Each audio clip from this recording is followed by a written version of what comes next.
I'm sorry about that. I got a message from somebody, and I went to close the message, and I shut off my camera. I think I'm going to have to start putting my phone, which is what I use for my camera, on airplane mode, so people quit interrupting me when I do these videos. But what I was saying, instead of using the paper diagram, and I'm not going to do that in this video. I showed you how to set the beat in another video. Maybe I will show you again in a different video. But, you know, I find that people get bored if your videos are too long. You know, I could tell you the average time frame that people watch my videos. And so, until I get my customers interested in the videos,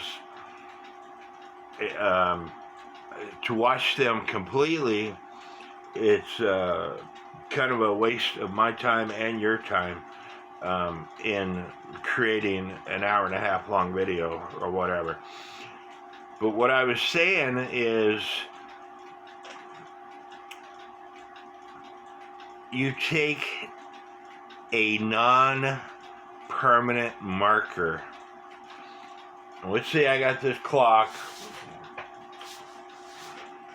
Let me get a different clock and I'll show you what I'm talking about. It'd be easier to explain. This clock right here, I bought off at Goodwill, and this is the only time that I got mad at Goodwill. This clock was in good condition. Nisshindo clock when I got it, when I bought it, and when I received it, it's missing this top cap here. You can see the weight. So I contacted Goodwill. They didn't want to give me a partial refund. They didn't want to give me a refund. What they told me was I could box the items up, ship it back to them at my expense, and then they would refund me my money.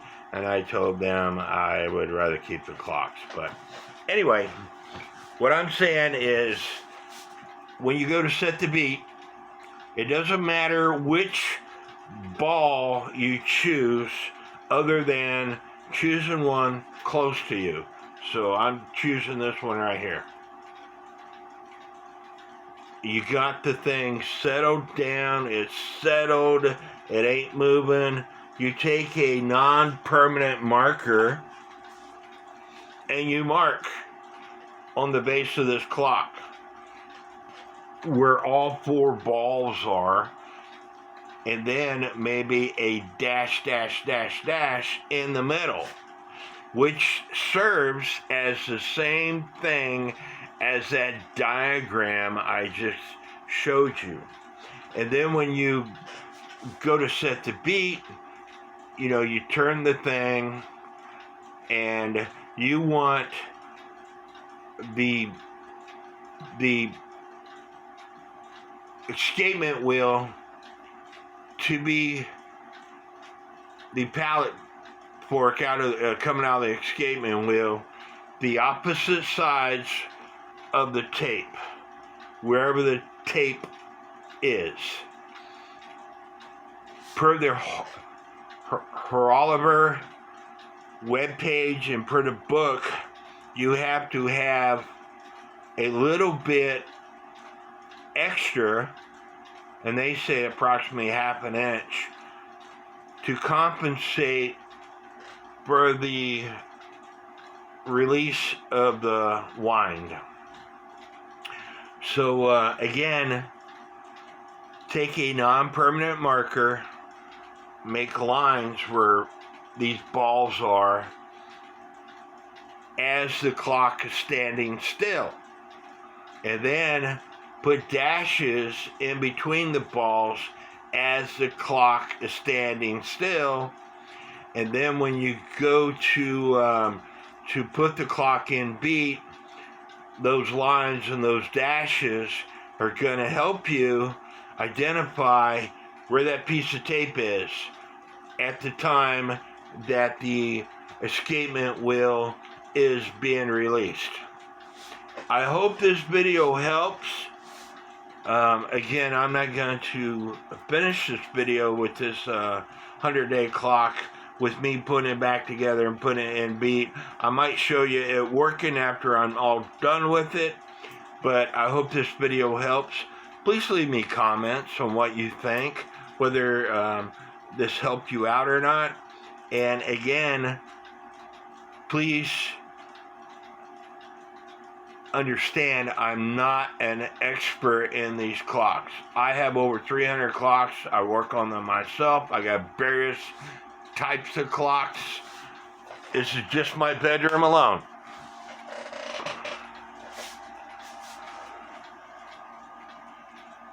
I work on my own clocks, and I can get their money. Some people call me a hobbyist. Some people call me expert. I don't consider myself an expert, and this is the reason I don't consider myself an expert, is I do not have the tools to create broken parts. So therefore, and I don't know how to create, let's say this gear was broken. I wouldn't know how to cut that on a lathe and a mill and etc. So therefore, I don't consider myself an expert to that sense. But as long as the parts are not broken, I can get a clock working. And in some cases, when the clock is broken, I have made some parts, such as the cuckoo perch arm on a cuckoo clock. And so I don't consider myself a hobbyist, but I don't consider myself an expert either. Anyway, if you haven't already done so, please subscribe to my YouTube channel because it's free. And please leave me comments on what you think about these videos. As long as you can make this suspension leader assembly, and hopefully the way I showed you, you have confidence that you could do that, you can get these clocks working. By watching my videos on how to put a clock in beat. Watch other people's videos on how to put a clock in beat. Read the Harlover webpage on how to put a clock in beat. And like I said before, if you're going to repair these clocks, or if you're going to collect these clocks to repair the clocks yourself, I highly recommend purchasing this book. I purchased it back in 1999 for like $25 maybe $30.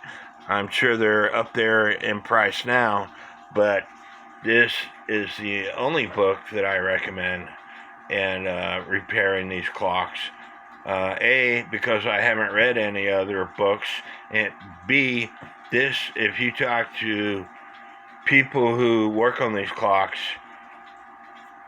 99% of the people are going to tell you, get this guide. God bless.